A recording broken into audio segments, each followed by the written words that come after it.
औरंगजेबाची कबर ASI protected आहे, कायद्याने त्याला संरक्षण मिळालेलं आहे, मात्र त्याचं उदात्तीकरण होऊ देणार नाही असं मुख्यमंत्री देवेंद्र फडणवीसांनी पुन्हा एकदा म्हटलेलं आहे.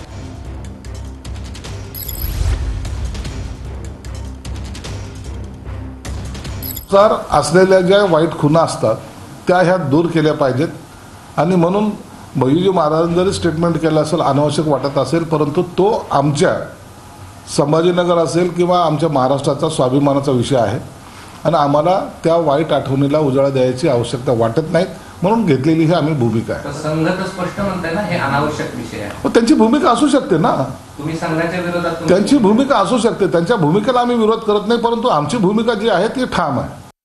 उसका वो जो कबर है वो जगह है वो रहने दो उधर, लेकिन उसका उदात्तीकरण मत करो, उसको धार्मिक स्थल का दर्जा मत दो, उसका कोई वहाँ का बड़प्पन वहाँ बड़ा बड़ा कुछ ऐसा कुछ स्ट्रक्चर मत बनाओ. वहाँ राज ठाकरे साहब कहते हैं वैसे वहाँ लिखना चाहिए जो महाराष्ट्र खत्म स्वराज्य खत्म करने के लिए आया था वो खुद ही इस मिट्टी में खत्म हो गया, लेकिन वो स्वराज्य को हाथ नहीं लगा पाया.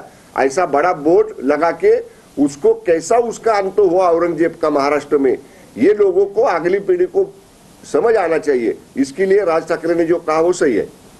आम्हाला अभिमान आहे की औरंगजेबासारख्या बलाढ्य मोगल साम्राज्याचं निपात आपल्या छत्रपती शिवाजी महाराजांनी जो केला आहे आणि त्याचं जे काही जे अवशेष आहेत ते तिथे पाहायला मिळतात. हे इतिहासाची साक्ष देणारी ती घटना आहे आणि त्यामुळे उखडून टाकण्यापेक्षा छत्रपती शिवाजी महाराजांचं कर्तृत्व अशा पद्धतीचं तिथे फलक लावून लोकांना त्याचं दर्शन देणं आवश्यक आहे. औरंगजेब का अनावश्यक विषय उठाया गया है. एक है अब उसकी मृत्यु यहाँ हुई तो कब्र यहाँ बनी हुई है, कोई श्रद्धा है वो जाएंगे. हमने तो छत्रपति शिवाजी महाराज का जो नमूना आदर्श है, उन्होंने अफजल खान की भी वहां पर कब्र बनवाई थी, तो वो तो है.